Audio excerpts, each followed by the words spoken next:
Hey, fellow GNTers, those of us who like our spirituality with a twist. So we're doing stuff on Karma Mudra. We like to do these little series. I kind of think of them like a little class on Karma Mudra, a little introduction class. Yeah. We're coming from different sources. Yeah, I agree, Daniel. Yeah, We're coming from different, it is like that actually. yeah. So as opposed to just like a single episode, because how much you can say in a single episode of a podcast or something, right? Yeah. So and so we're trying to go through and like be as authentic as we can with this. We're kind of taking the Dr. Nita stuff, as we said before, and kind of using him as a starting place, but also trying to make this as real as possible for folks.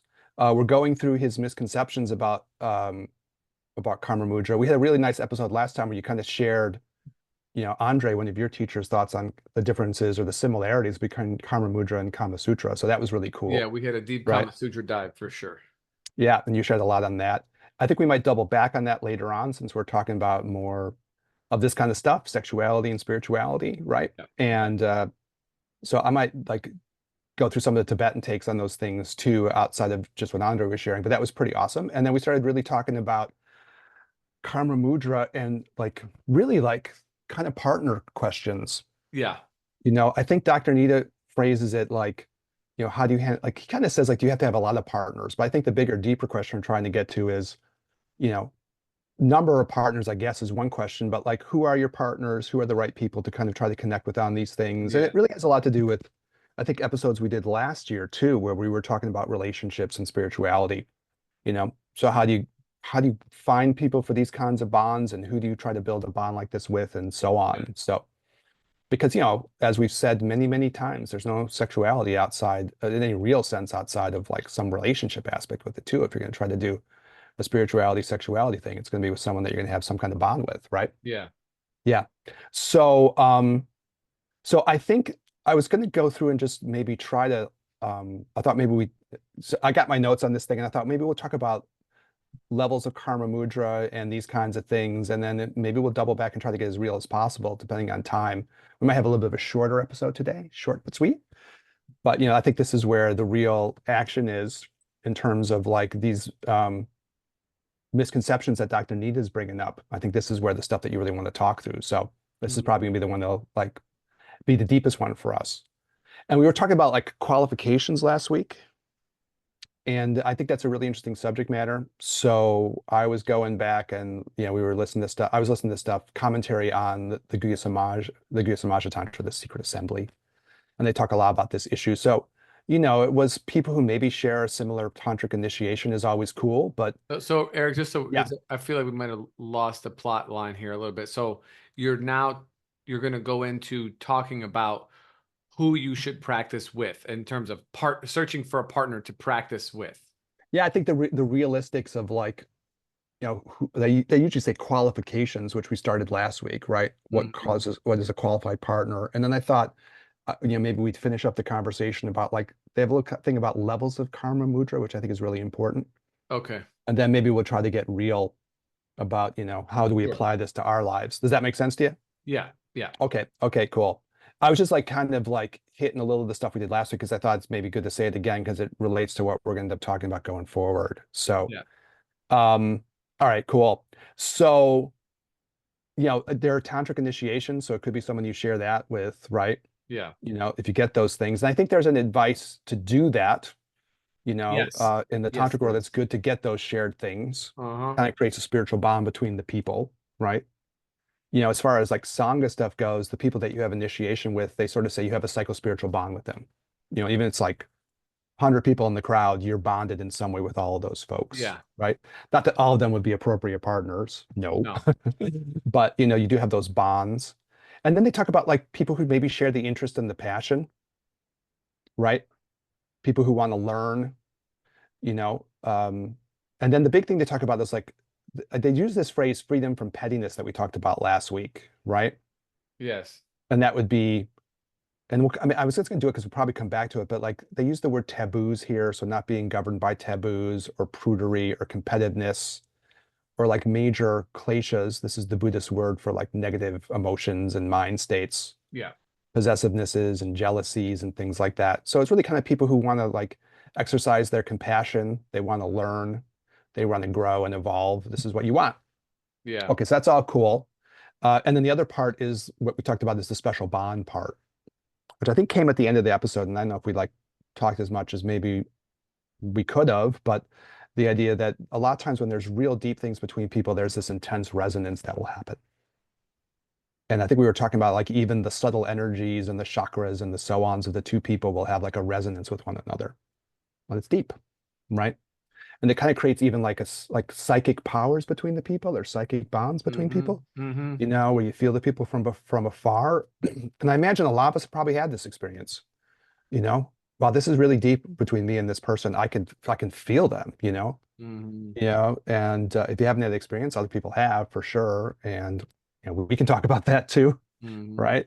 But it's deep, right? And so those are kind of the magical aspects of that, the deeper connections of the Shen. So anyways, it's a little bit of what we were doing last week, just to go through it again, because I think we're going to try to build on it. Yeah. But the other thing I thought was really important for our podcast was to kind of maybe do a little bit about levels of karma mudra, with the idea that it doesn't always have to be sexuality. It can be other ways of connecting between people who may be drawn to one another in ways, but it doesn't always have to be sexuality. It can be other things. And so they have this way of talking about like four levels of this, four levels of connection. And they kind of use these kind of images as metaphors. It can be taken literally, but it also can just be taken as like, it can be levels of connection. So sometimes they'll talk about like in levels of karma mudra, they'll talk about like two people smiling at one another as an energetic exchange. It's just the people you have positive energetic exchanges with. That's a kind of a karma mudra in a way, right? And Mm-hmm. I bring it up because I think we're going to end up talking about this in our culture. And maybe in some ways that's ways that are be the most appropriate for people to be together in the culture, right? Mm-hmm. Because it's not a tantric culture, right? And you might have to connect with people in ways that are more culturally appropriate, right? So they kind of give that as a thing, or maybe people hold hands, you know, and that's a way of having a connection. And then they use sometimes they'll say kissing, and then they'll eventually talk about the sexual embrace. But they're saying, these are levels of intimacy, and it's kind of a metaphor, right? But you're really talking about like, yeah, it can be, it doesn't always have to be like, sexuality, in that way. It can be subtler versions of how people connect with one another that still can be very powerful. And given the situations of people's lives or what's appropriate between them, that might be the right way to do it, you know?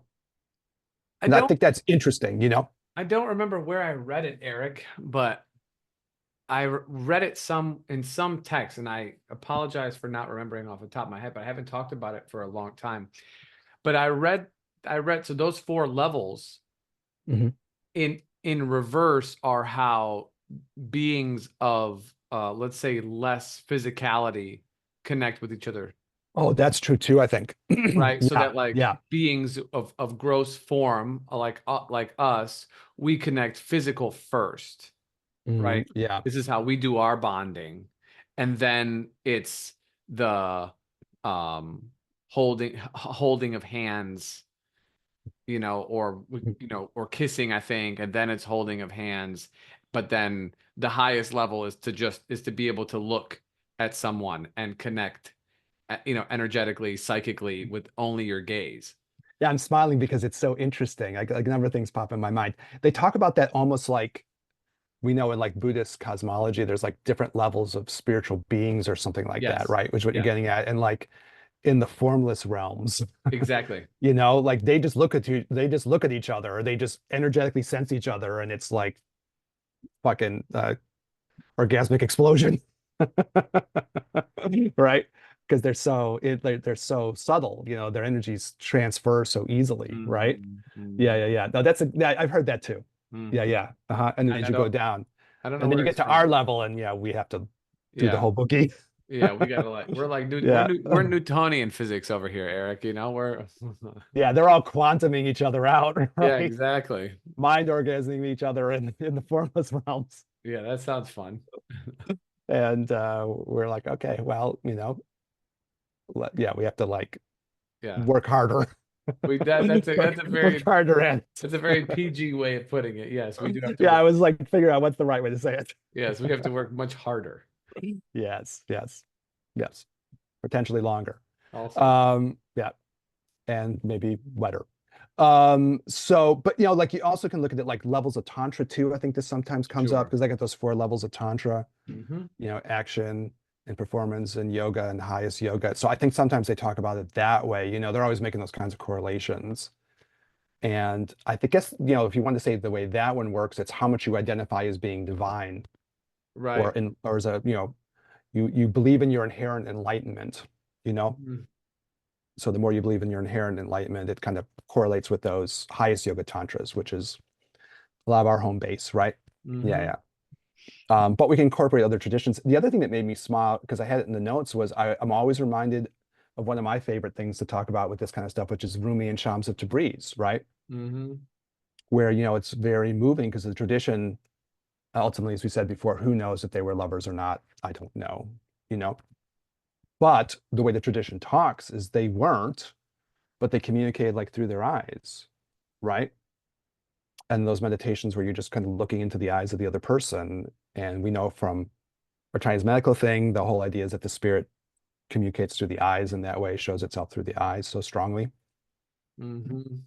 And that whole meditative practice of just looking eye to eye, which I know you've done with people before too, right? Eye I've done as gazing is such well. a trip. I guess, yeah, it's trippy. Hmm. If you look at somebody long enough, someone's gonna cry. Yeah, yeah, yeah. Someone's gonna cry, and then also like the person's face starts to change. That's true. Their eyes are very stable and still, but their face starts to change. And only, again, I don't have a ton of experience with it. I probably practice it 10 times, on different Mhm. retreats. The people who I've practiced it with, whose face did not change, were deeply practiced, deep meditative Oh, practice, interesting. Okay. did Yeah, not yeah. change, stay Hmm. the same, which Interesting. is Okay. almost scarier at some point. They're just there like, but they're probably in a state, they touch Mahamudra, you know. Yeah, yeah, I, yeah. I don't want to go too deep because we haven't given context for that term yet, but yeah, Means like the great seal, and it's probably hitting like the fundamental aspect of your own spirit and the pure nature of reality, or some phrases like that, right? sure. Yeah. Like you're rocking it out in the deepest parts of your own Yeah, soul, yeah, and you're yeah. also tapping into the divine energy all around you in some way, right? So you're Hmm. you're in a special state. You're in a Yeah. special state. Yeah, there you go. I mean, but I think the thing for me, okay, let me get Dr. Nita's version of this Yeah, too. yeah, please. So he kind of like changes these words a little bit, but it comes to a similar thing, but I still 4 levels, but I think it really talks about the flexibility you can have with this, right? That there's other ways. And I think for our podcast, I really wanted to emphasize that because, again, like as we talked about before, we're now the Buddhist tantric culture. So you kind of figure out like how can people connect with one another in ways that will be culturally available to them, right? It's not a small question. So maybe we'll continue on with it, but foreshadowing. Hmm. But the thing would be, in Dr. Nita, he takes these 4 levels, he frames them a little bit different. But again, he leads with like looking, and then he says watching. So I know about that word. But the looking at the other person, which also gets into Yeah, the eye gazing. gazing. Yeah, And when you're really connected with another person, just the looking at them is a lot of times like very powerful. We've all yeah, had that experience, I'm yeah, sure. Even if it's someone who's close to your heart and you're just sitting across the dinner table and you really look at each other, it's powerful. yeah. I mean, how many songs are written about the glance from across the room? One enchanted evening from like old school musicals, you know? I see the stranger across the crowded room and our eyes Hmm. meet, right? Hmm. Hmm. Um, but I think it's true. I think in the people that you can and have real powerful things with, either across the room or with people that and you realize, wow, we're really connecting in some profound way, Yeah, And I wanted to like just bring that up because that's a way for us to do versions of karma mudra. I think it's an important idea. Yeah. yeah. And then they bring up like talking and laughing, and that's a way of connecting between people, right? You're karma mudraing in a way there, right? You share your thoughts, you share your ideas, you share maybe even the deepest things in your shen, and you share Mm. the most intimate parts of yourself, and you laugh and you enjoy, and that's a deep intimacy, right? And you can have that as your karma mudra, right? Maybe for you and that person, that's the right way to do it, right? Hmm. And then they talk about hugging or just touching. So like some physical contact, but obviously, that could be relatively speaking, more platonic even in ways, right? Hmm. It doesn't have to be, always full sexuality. And then they finally get to sexuality overall. Yeah. So it kind of he does it in those four levels. And I thought, well, that's interesting. He's phrasing it slightly different than ways maybe I've heard it, but it's the same concept, obviously. But I like hearing both of those because it kind of opens up different ways of thinking about what this could mean between you and another person. Yeah. Mm. This has nothing to do with anything, but it's just odd. Do you remember Christian Laettner, the basketball player? Yes, I do. Okay. If you don't know who he is, he's like hated. He is hated because he was the guy who was a college star, and he was definitely a college star. I think he played for Great Duke. college player for Duke. Yeah. Yeah, and he ended up being on the dream team over Isaiah Thomas or a large number of other NBA superstars that could have and should have been there, but for some reason I don't know why he was there. They had the idea like the way I saw my son and I watched a documentary about him. Oh, got it. Okay. So it was I Hate Christian Laettner was the name of the Yes, yes, yes, documentary. yes, yes, yes, yes. And it was like the sports channel ESPN, in the States. If you're not from the States and you don't know anything about this, they put this thing out. And it's kind of a fascinating thing to watch because I always thought he was like an asshole. He's not. And he's partially, but not really. He's actually a pretty good dude. Maybe he was a dick on the court or something. He did a couple of things that were questionable, but he's like a 19-year-old, 20-year-old kid. Right. Um, but there was a crazy like part of the documentary where like his best friend was another basketball player on the team, and he was this white guy, and then there was his friend was this black man who was another player on the team. And I'm forgetting his name now. I don't think he ever made it to the pros or anything, but they were just really good friends. And I didn't know anything about this story, but they were so close. And they said Christian Laettner, they'd sometimes be walking through the campus, and they're two straight dudes, and Christian Laettner would like hold his hand, like he really loved this guy, you know and and they'd have physical contact. And I guess there was a whole thing about maybe them being gay or something came out because it was the early 90s and there was so much homophobia, right? And so he'd be in arenas and they'd be chanting like slurs at him, right? Which we won't repeat, obviously, Hmm. but the crowds would be chanting, you know and I like, it was a part of the story I never knew, but it hit me like, wow, that's a deep bond between two people, and they're both like cis straight guys, you know, and there wasn't anything ever between them. But I thought, well, look at that bond, and that's its own sense, a kind of a karma mudrik bond between two people, if you want to frame it that way. And I Sure. guess I want to do that for the podcast. Okay. I want to make this as big as possible. Does that make sense to you or Yeah, no? that's fair. No, I don't know about Christian Laettner, it's the example, but it just hit me. Yeah. And I mean, when they were talking to the guy afterwards, it's like, 20 years after the event or whenever it is. And he was like, yeah, they were just deeply, deeply bonded dudes. Hmm. You know? So, Being gay is okay. it's a spectrum, you know? Yeah. Yeah. Anyways, I think, I do agree with me, the whole concept, though. I'd like to cast this for our podcast big, You you know, know? so if you think about it, the So way we'll that talk about the sexuality aspects just to get, I don't mean to cut you off, sorry, but like talk about the sexuality aspects, but also make it hopefully yeah, inclusive of all kinds of context between people. so you think about like levels of connectivity, right? In our society, just on we're just, we're talking about karma mudra, but we're also talking about a partnership, right? And so you have the most subtle level, which is what we could say like an energetic connection, right? Mhm. Which is embodied in you, how you see someone, right? So we're talking about eye gazing, but that's a practice. But we could say it from a personal perspective, is your ability. How do you see them, right? And how do they see you? And then that dynamic, vice versa. Very subtle because it has an effect on you. When you see that person, it affects you. How you see that person, it affects you. They say that like it's important for couples who are together for long periods of time to go out. Reason Mhm. being is that it literally changes the way that you see them when you see them in different lighting. Yeah, yeah, yeah. Restaurants or wherever, it's important for you to change those angles, you know? So this goes to the gazing part, the sort of when I think of like mind, body, speech, this would be kind of like the mind part, Yeah, yeah. And then obviously the speech part comes from the sharing of one's own self.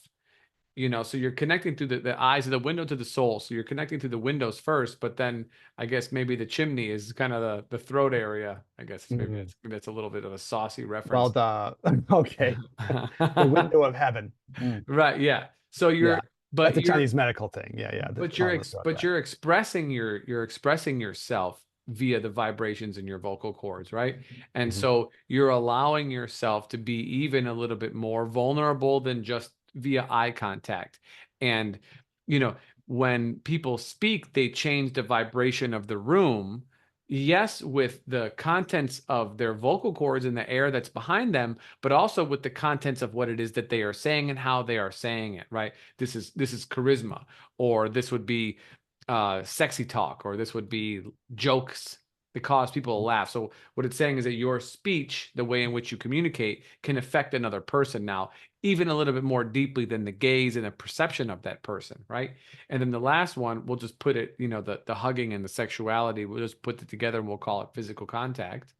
Being the body portion is the tactile sense. That's the most gross level sense. But when you put those three things simultaneous, you have physical contact that is being spoken about in a we'll call it a loving way while making eye contact.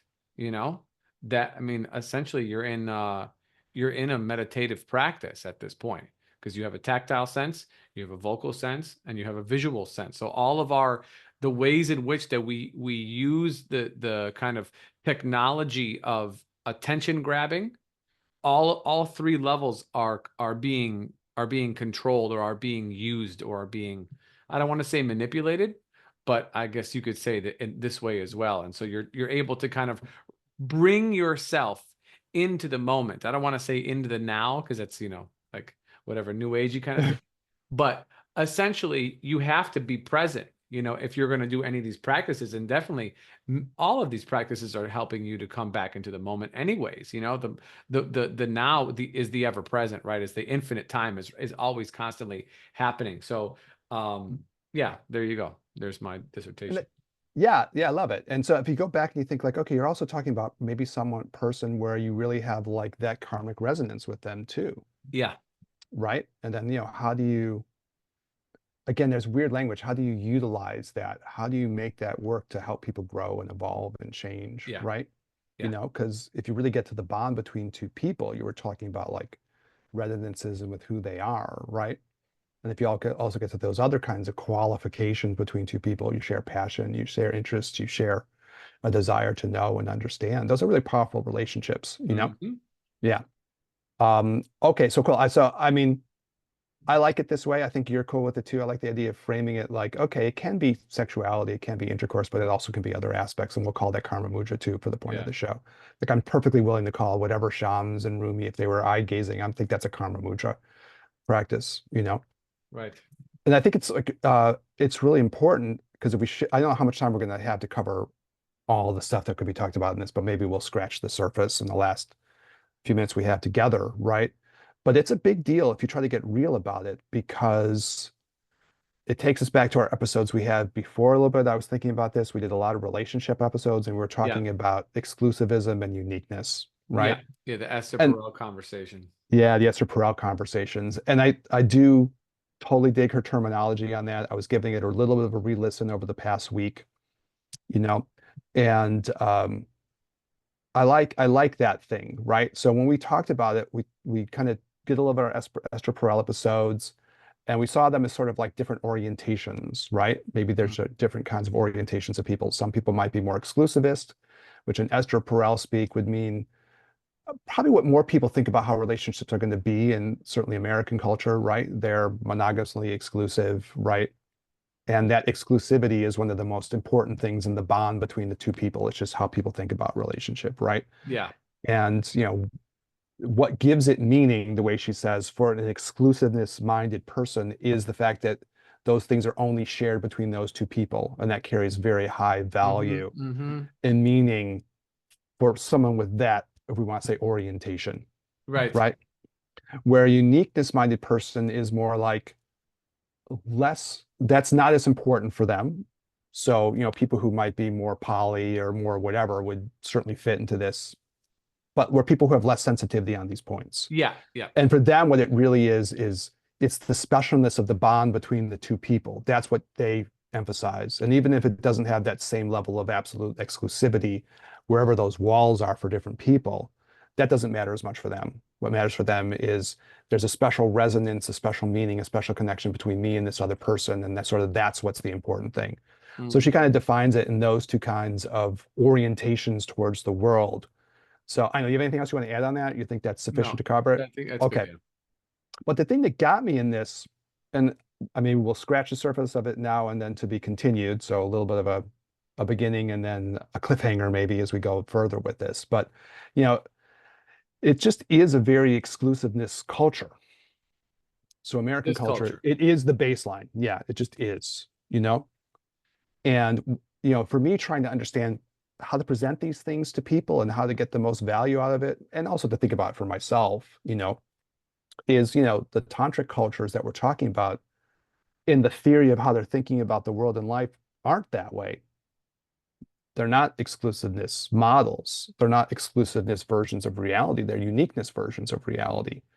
So, I mean, I think that's just something that you have to realistically talk about. And then we'll also talk about what it means to do this from a more exclusiveness mindset. But I mean, I think that, to my mind, I think that just sort of has to be said, right? Mm. And I've kind of wrestled with this a little bit. I'm curious your thoughts on it too. But I mean, I don't mind being the voice of uniqueness on this podcast. That's totally cool with me. Mhm. I'll take on that role. I'll be, you know, the person talking about this thing. I'm fine with that. And as I thought about it for myself, I thought, yeah, well, you know, on the one hand, this can be considered like an orientation, framing it almost like, you know, heterosexuality or homosexuality or something. It's an orientation, you know, and it's just how people are. But on the other hand, there is like a kind of a weird cultural kind of question with this because it isn't really like a freedom of choice thing within the culture. This is an exclusivist culture, like This is an right down exclusive to the very culture. roots. And so that creates a lot of interesting questions of what you think. Yeah, I'm sorry, I didn't, yeah, more you want to say about that? This is an exclusivist culture, and I just, we did those femininity episodes so long ago now, probably been Mhm. 2 years. I imagine a little bit more. Definitely 2+ years since we had them with Joni and everything else, Joni Osborne, Yeah, yeah. And I remember reading that book, If God Was a Woman, and she wasn't a great writer, but she was a very good researcher, you Mm. know, very good researcher. And she brought up a lot of different things in that book, and it's worth a read. I'd have her on actually. Maybe I'll reach out to her. The book was, again, not super well written, but written well enough that you could totally read it. And whether you want to agree with everything that she says in there or not, she just takes stuff and spins it on its head, which gets you to think in such a different way. So I'm just wondering, like, is the exclusivist mindset one that is native to the culture? One that is, and I don't mean culture as in like Western culture, I mean humanity's culture, Mm. because there's so many large trends that occur, right? Most relationships are like, they call it the 7-year itch, right? Yeah. Because it's enough time to like meet somebody, court, have a child, raise it through infancy, basically, and then now that people are moving in it, you know what I'm saying? Well, Wilhelm Reich, if we go back to our Reich episodes, he just thought that's how it was. I don't know if I agree with it, but he just thought, oh yeah, that's a thing. It's about a 7 year thing, you Yeah, know, and then the people kind of burn out with each other, yeah, you know. So he wrote that into his whole theory. I'm not saying I agree or any of us have to agree, but he right, went yeah, there. Yeah, yeah. he And went there. so I'm just wondering if some of the exclusivist nature of the culture is for practical purposes. Obviously, it's easier when you have pairs that are just paired forever. Um, or if it has something to do maybe slightly more nefarious. Now, I'm not going to be conspiratorial or whatever. I'm going to just say that, like, it definitely is you cannot remove it from my mindset that this culture still views women as property, I because mean, it's still culturally acceptable and normal for women to take the husband's last name, right? That's kind of normal. It's less normal. It's more accepted to do the hyphenated thing now, right? But it wasn't that long ago that we were trading, you take 7 goats, I'll give me your daughter. You know what I'm saying? Like Yeah. they were bought and sold as property. So like that exclusivist mindset, I don't know, for me might just be like a gangster twist on the having people as property sort of ideal, right? That you would Well, shame it, taboo it for so hard as a cultural thing that then it then pervades the entirety of the thing, so that now everybody adheres to it without anybody having to be conditioned. We recondition ourselves to sort of buy into it. Does that make sense? yeah, I got like a million things to say about this, so it's going to be a hopping episode next time. Yeah, Yeah. the thing about it was we did that kind of weird episode where I came out of my retreat and I felt all like Sarasvati, the Buddhist goddess of like knowledge and Yeah. art and culture. And I like felt like so like contact with her. And I kind of told the anecdote about my son, and we were in like this tourist town in Michigan, and they had like property of Bill written on Yeah. Yeah. the Yeah. butt of the short shorts. And I was like, okay, that's a property thing, so it fits in exactly what you're talking about. It's Mm-hmm. something you have to think about, Mm-hmm. whether your exclusiveness or uniqueness. I want to, like, we'll explore that maybe next week, because either way, you have to wrestle with whatever that means to you. I mean, I think you have to think about that, even if you are an exclusiveness person. You don't want to go in with the idea that this other person is your property on any level. So whatever that is, I think that has to be gotten rid of. Yeah. The funny part with the Sarasvati, I was, you know, this has been kind of had a weird impact in my life. We'll share about it more next week, because it's been a funny thing to be a tantric Zen Taoist minded person in this culture. I'm going to think differently. You Yeah. know, Yeah. I that's a agree. personal part. But that like what pissed Sarasvati off so much, and it was a funny feeling, like I said in the episode, because it wasn't me. She was pissed off about what you're talking about, the whole property thing. She thinks that that's bad. And I said that a million times in the episode. I'm not going to say it anymore. But I was kind of trying to channel it like that is a deep problem. So we're going to have to, that's going to have something you have to think about, I think, no matter what maybe your orientation is. We'll have to maybe share more about that next week as best we can and our own Yeah. experiences, but like screen through that. So you start thinking, I Yeah. have to get whatever that is out, right? And that extends, it doesn't matter. I mean, that's your view of relationships. It has nothing to do with your sexual orientation. You could take that exact same view and be gay, bi, whatever. That doesn't matter. It's still, that's just, we're choosing flavors of coffee, but what we're saying is like, yeah, maybe coffee is not the best thing for you. Yeah, No offense to coffee drinkers, but actually, yes. I got it right here. Oh, there you go. The But decaf. I do decaf. Okay. Okay. But yeah, it's still, yeah, it's a vice. Yeah. Well, anyways, that's what we gotta leave it. We gotta leave it on a cliffhanger for Leave it today. on a cliffhanger, but I think we got to the sweet spot in this. I think it's really something interesting to Yeah. think about. So that'll probably be next Yeah. episode. So we'll open this We'll up next explore it. time. So if you found today's information enlightening and enticing and possibly even entertaining, then you know exactly where to get more of this. Same bat time, same bat channel, although we, post at different times because I'm a human being and I have other shit to do. And so I try to post regularly. I'm definitely behind. So by the time you guys hear this, I'm probably going to put a bunch of episodes out all at once. And we'll flood the airwaves, and then you guys can consume it at your leisure. And as you're doing so, remember that like, comment, subscribe. It helps us out. The more people that do that, the more people see us. The algorithm, the almighty algorithm, we bow down to you. Algorithm, oh, pay homage. Yeah. But no, it definitely helps us out. So we appreciate that. If you want to hit us up for any reason, hate, love, or indifference, ginandtantra@gmail.com, or hit us up, slide in our DMs, if you will, on the Gin and Tantra podcast on Instagram, of course. And yeah, I don't know. Do your thing, man. We're gonna keep doing our thing. That's it. So Eric, Yeah, as and always, this subject is deep, man. It's a good yeah. one. Yeah, Eric, as always, thank you so much. Audience in the US and around the world, man, thank you guys so much. We hope this helps y'all out. And until the next time, we'll see you. Peace.